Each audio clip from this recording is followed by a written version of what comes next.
Physics of nature സീരീസിൽ അടുത്തതായി discuss ചെയ്യുന്നത് എന്താണെന്നറിയാമോ?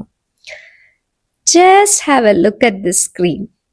എന്തൊരു കളർ കോമ്പിനേഷൻ ആണല്ലേ? Do you know what is this? എർത്തിന്റെ നോർത്തേൺ പോളിലും സത്തേൺ പോളിലും കാണുന്ന ഈ എക്സ്ക്വിസിറ്റ് ഫിനോമിനയുടെ ബിഹൈൻഡിലും ഒരു ഫിസിക്സ് ഉണ്ട്. അതെന്താണെന്ന് നമുക്ക് നോക്കാം. We know that sun is a major source of energy and light. Sun ലൈറ്റിന്റെ കൂടെ തന്നെ ഒരുപാട് ചാർജ് പാർട്ടിക്കിൾസിനെയും എമിറ്റ് ചെയ്യുന്നുണ്ട്, like positively charge protons and negatively charge electrons. And this stream of charge particles is called solar wind. അങ്ങനെയുള്ള ഈ solar wind നമ്മുടെ എർത്തിനടുത്തേക്ക് എത്തുമ്പോൾ നമുക്കറിയാം എർത്തിനൊരു സ്ട്രോങ് മാഗ്നറ്റിക് ഫീൽഡ് ഉണ്ടെന്നുള്ളത്. And this magnetic field act as a shield around the earth such that it protects the earth from this strong solar wind. But ഈ ചില ഏരിയാസിൽ, അതായത് എർത്തിന്റെ നോർത്ത് പോളിലും സൗത്ത് പോളിലും നമ്മളുടെ മാഗ്നറ്റിക് ഷീൽഡിങ് വീക്കാണ്, little bit weak, such so that this charged particle will reach the atmosphere near the poles of the earth. അപ്പോൾ നമ്മുടെ അറ്റ്മോസ്ഫിയറിൽ ഈ charge particle എത്തും. We know that most of the elements in our atmosphere is nitrogen and oxygen. So oxygen molecule ആയിട്ടാണ് ഈ solar wind interact ചെയ്യുന്നതെങ്കിൽ എന്ത് സംഭവിക്കും നമുക്ക് നോക്കാം.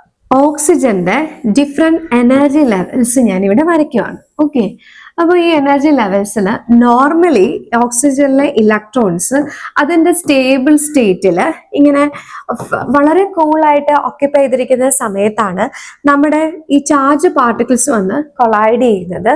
And due to this collision the electron acquire some energy and excite to higher energy level. പക്ഷേ ഈ higher energy level ഒരുപാട് സമയം ഇലക്ട്രോൺ നിൽക്കാൻ പറ്റില്ല. It will come back to its normal level by radiating energy as light. Okay, അപ്പം നമുക്ക് ഈ oxygen ആറ്റത്തിന് ലഭിക്കുന്ന എനർജി അനുസരിച്ചിട്ട് ഈ ഇലക്ട്രോൺസ് ഇതിന്റെ ഫസ്റ്റ് ലെവല്, അത് കഴിഞ്ഞിട്ട് അതിന്റെ അടുത്ത ലെവൽ, അങ്ങനെ ഡിഫറെന്റ് ലെവലിലേക്ക് എക്സൈറ്റ് ചെയ്യും, തിരിച്ച് ഡി എക്സൈറ്റ് ചെയ്യുകയും ചെയ്യും.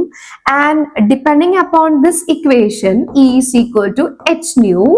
ഈ ഫ്രീക്വൻസി ഈ എനർജി അനുസരിച്ച് മാറിക്കൊണ്ടിരിക്കും. So when frequency changes the colour of the light also changes.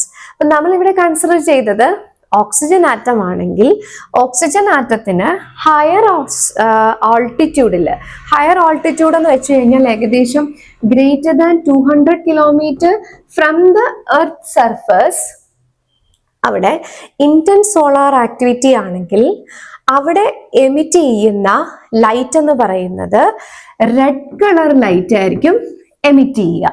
ഇനിയും ലോവർ ആൾട്ടിറ്റ്യൂഡിൽ സോളാർ ആക്ടിവിറ്റിയും ആ ഇലക്ട്രോണിന്റെ എനർജി അതിന് ലഭിക്കുന്നതനുസരിച്ച് അവിടെ എമിറ്റ് ചെയ്യുന്ന ലൈറ്റ് എന്ന് പറയുന്നത് ഗ്രീൻ കളർ ലൈറ്റ് ആയിരിക്കും എമിറ്റ് ചെയ്യുന്നത്.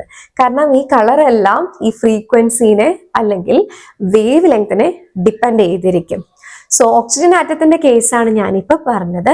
ഇനി നമ്മൾ കൺസിഡർ ചെയ്യുന്നത് ഒരു നൈട്രജൻ ആറ്റം ആണെങ്കിൽ അവിടെ എമിറ്റ് ചെയ്യുന്ന light blue or purple colour ആയിരിക്കും.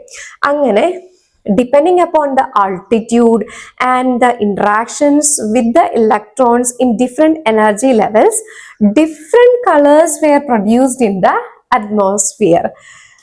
എർത്തിന്റെ നോർത്ത് പോളിൽ കാണുന്ന ഈ ഒരു ഫിനോമിനയ്ക്ക് പറയുന്ന പേരാണ് northern lights or aurora borealis.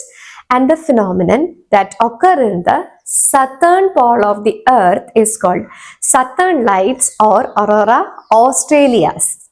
So both this phenomena will occur due to the interaction between the solar wind and earth magnetic field. അതായത് എർത്തിന്റെ മാഗ്നറ്റിക് ഫീൽഡും സോളാർ വിൻഡിന്റെ ഒരു ഇന്ററാക്ഷനും മൂലമാണ് നോർത്തേൺ പോളിലും സത്തേൺ പോളിലും ഇത്ര ബ്യൂട്ടിഫുൾ ആയിട്ടുള്ള ഒരു ഫിനോമിന നമുക്ക് കാണുവാൻ സാധിക്കുന്നത്.